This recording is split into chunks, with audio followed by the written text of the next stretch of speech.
Nowadays, we live in a world where everything is so fast-paced and on the move.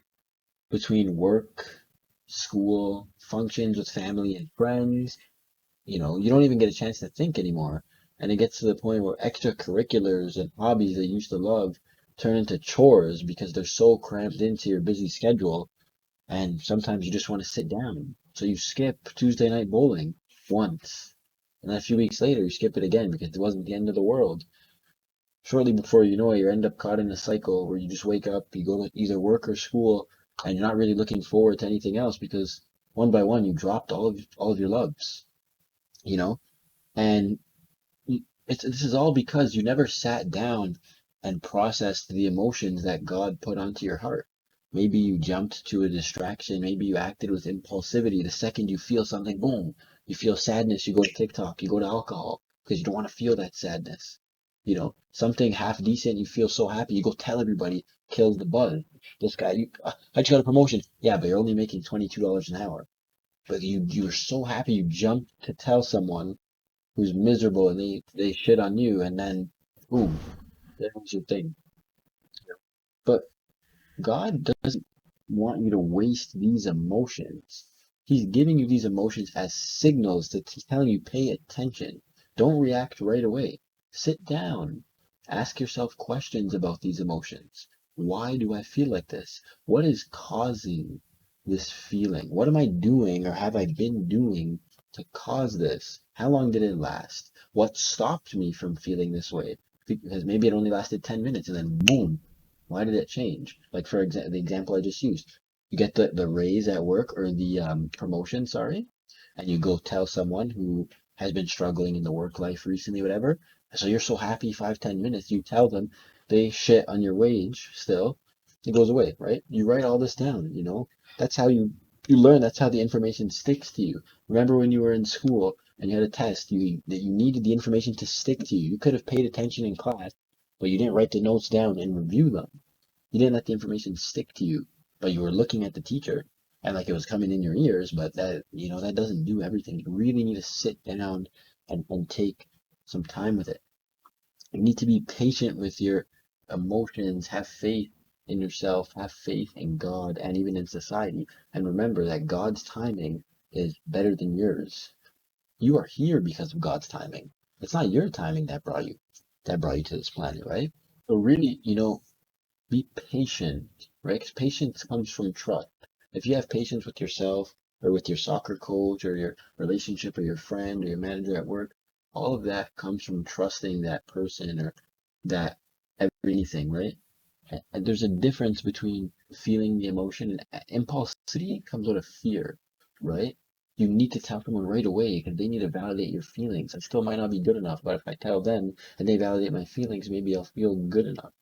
You know, if you're feeling impatient with your coach, like, am I going to go on? Am I going to go on? Am I going to go on? If you're scared, you're not going to go on because you have this fear inside of you, right?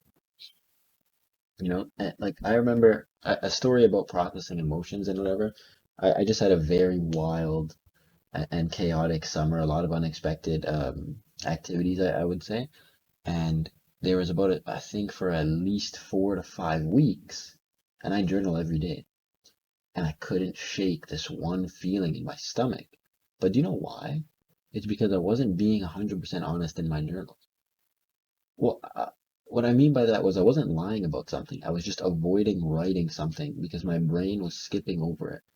Because I had a falling out with a good friend of mine, and I didn't want to write that down in my journal because I was waiting for us to rekindle.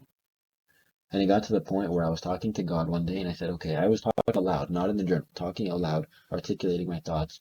Why do I feel like this? Well, what's on my mind right now and what's been steady on my mind? I said it out loud and then I said, okay, why did we fall out?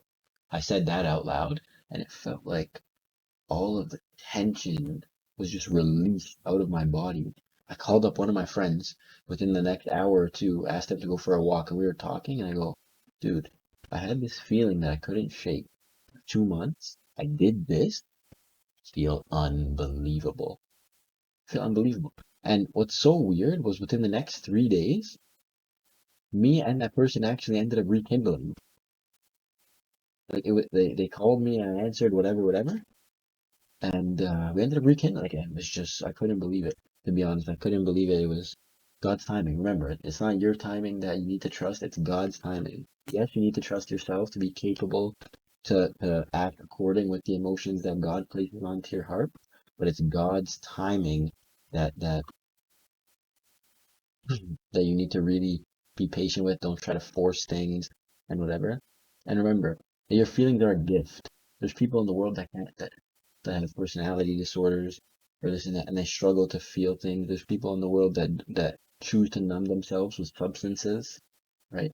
Your feelings are a gift. Don't take them for granted. Don't push them away. Don't shit on other people's feelings. Don't be bad because you can feel. And don't always try to analyze your feelings because they're called feelings. You need to feel them. You need them to stick with you. Learn what makes you sad and why it makes you sad and how long it might make you sad for. Learn how you can get out of that sadness and why X can get you out of that sadness. Learn what makes you happy. Learn what you like. Learn what frustrates you. Learn your pet peeves. Master yourself.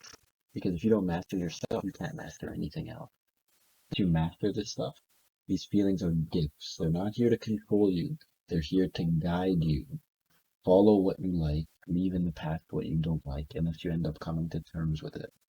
Learn from your feelings and let them lead the pathway for your future. For yourself, because luck is just consistency and opportunity meeting. So as long as you show up every day, and remember, it doesn't have to be perfect.